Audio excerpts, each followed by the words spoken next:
Boa tarde, pessoal, seja bem-vindo aqui ao meu canal, o Educabra, um canal de educação que mais cresce na América Latina. E hoje eu vou tratar sobre fábulas, a importância das fábulas, da leitura das fábulas para os jovens e a sua reflexão a respeito delas e estimular o jovem a pensar, a refletir o conteúdo daquelas fábulas, né? Que é muito rico e importante.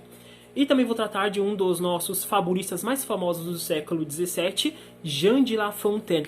E, não sei se vocês conhecem, as fábulas de La Fontaine, muito conhecidas, né? Inclusive, a gente teve muito contato com elas na nossa infância.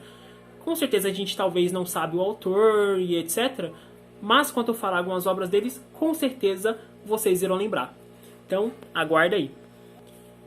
Quem foi Jean de La Fontaine? É um nome até complicado de se pronunciar, né? Porque ele tem uma origem francesa, né? Ele nasceu em Paris lá por volta de 1621 e chegou a falecer em 1695, né? Ele nasceu numa cidade chamada Château-Thierry, não sei se pronuncia dessa forma, né? Já que eu não sei francês. Ele nasceu nessa pequena vila. E o pai dele trabalhava como um inspetor de águas e florestas, né? Ao crescer, ao desenvolvimento da sua vida, ele não foi diretamente para a literatura, né? Como ele é conhecido hoje nos dias atuais, pelas suas grandes fábulas. Mas sim, ele foi estudar no campo da teologia, nas ciências da religião, religiosas, né? E política. Ele estudou, se formou e posteriormente ele ficou no lugar do pai, né? O pai dele se aposentou, então logo ele assumiu o cargo do seu pai. Seu pai o obrigou a casar, né? Na época, seu pai o obrigou a casar, né, com a Ericarte. Na época, uma menina muito jovem, né? Eles geraram um filho, os filhos deles se chamavam Charles. Mas na época o seu casamento não era legal, eles não eram felizes, um casamento muito conturbado, né? Mas isso não foi o bastante para frear, né, o nosso famoso Jean de La Fontaine, que continuou, né, o seu trabalho do seu pai e começou a escrever fábulas, romances e poemas. Na época, ele ficou muito famoso por seus diversos poemas, por seus romances e suas fábulas, né? Muito conhecido, ele ficou muito conhecido na época e despertou a atenção de certas pessoas importantes, como, por exemplo, o ministro de Finanças Nicolas Fouquet, que logo o requisitou. O requisitando, ele pediu para que ele escrevesse esses poemas e romances, né? Já que a nobreza gostava muito de literatura, de absorver como uma forma de passatempo na época, né?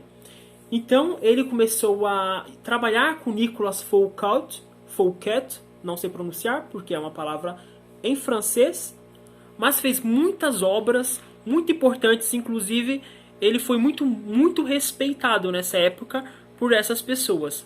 Nicolas Fouquet foi uma pessoa que protegia e financiava diversos artistas. Inclusive, ele criou um palácio que foi futuramente uma inspiração para criar o palácio no Palácio de Versalhes. Esse Nicolas Fouquet era praticamente um dos braços direito ali do rei na época, né? Luís XIV, a quem La Fontaine publicou diversas obras, né? Uma coletânea de obras de fábulas com fundo moral, um fundo ético, né? Com significados ocultos ou não, para o filho do rei, do Luís XIV, né? Em 1683, La Fontaine foi integrado na Academia Francesa, né, de Letras. Então lá ele se dedicou muito na sua carreira, também teve um grande destaque e não parou de fazer obras. Publicou diversas fábulas a sua vida toda. porque era realmente algo que ele gostava, que ele tinha paixão e que ele queria, né? Já em 1692, ele já tinha uma idade um pouco avançada, né? Para quem nasceu em 21, em 92 já tinha praticamente 70 anos, ou vai fazer 70 anos, 69. Então, ainda mais isso no século 17, as pessoas acabavam, claro, a expectativa de vida dele, inclusive, passou da expectativa média de vida das outras pessoas, né? Então é de esperar que ele estaria doente.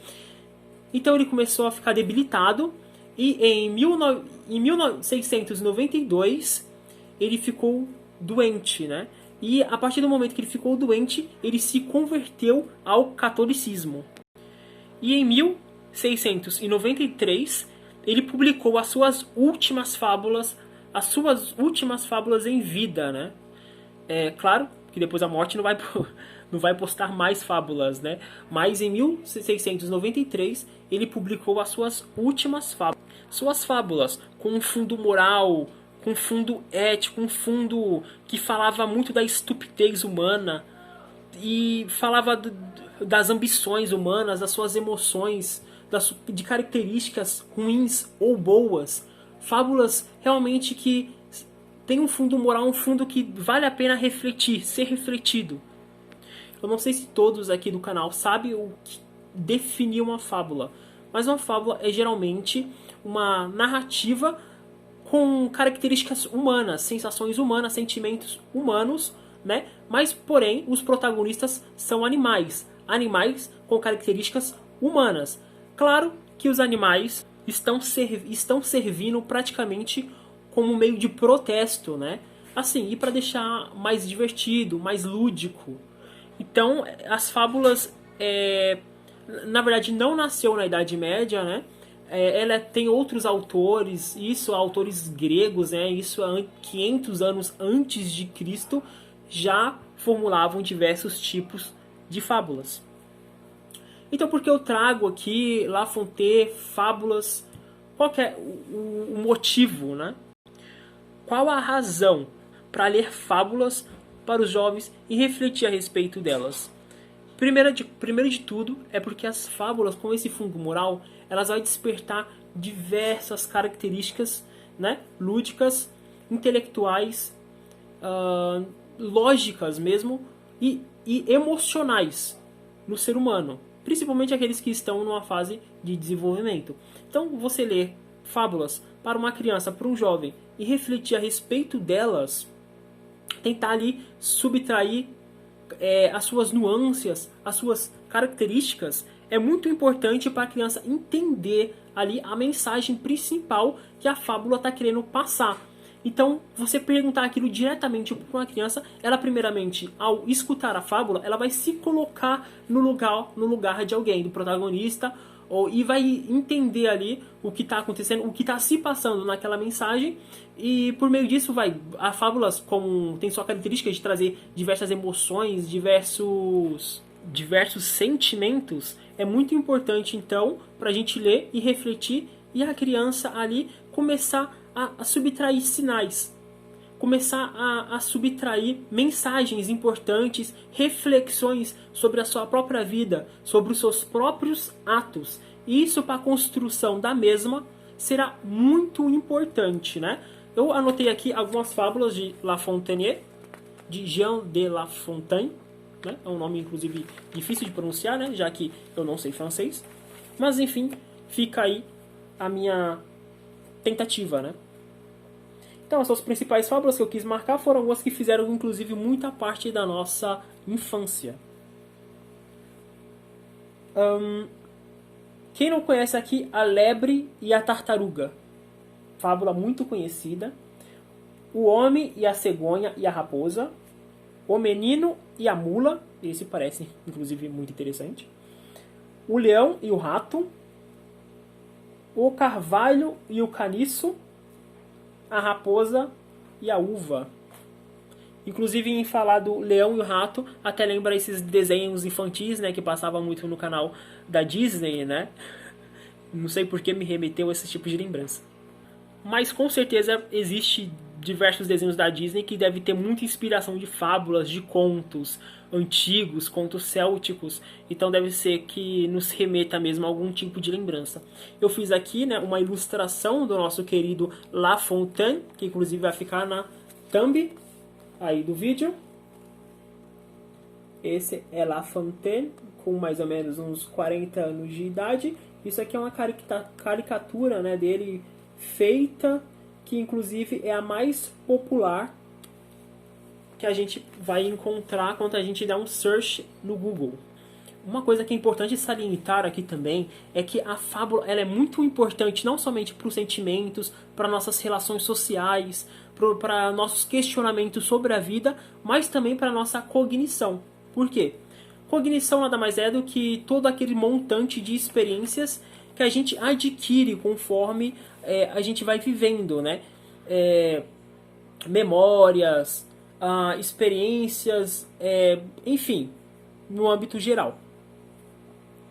Quando eu digo geral, é geral mesmo.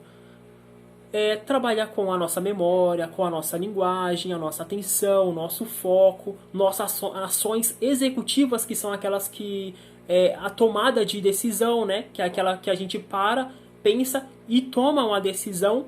Também o controle inibitório, que é a nossa capacidade de pensar antes de agir. Então tudo isso, todo esse montante faz parte, e muito mais, com certeza, né? Faz parte aí da nossa cognição. Também a questão de resolver problemas, questões, pensamentos matemáticos, tudo que envolve o nosso raciocínio, o nosso pensamento, sensações, tem a ver com a nossa cognição. Então as fábulas, elas vão trabalhar muito nesse sentido também.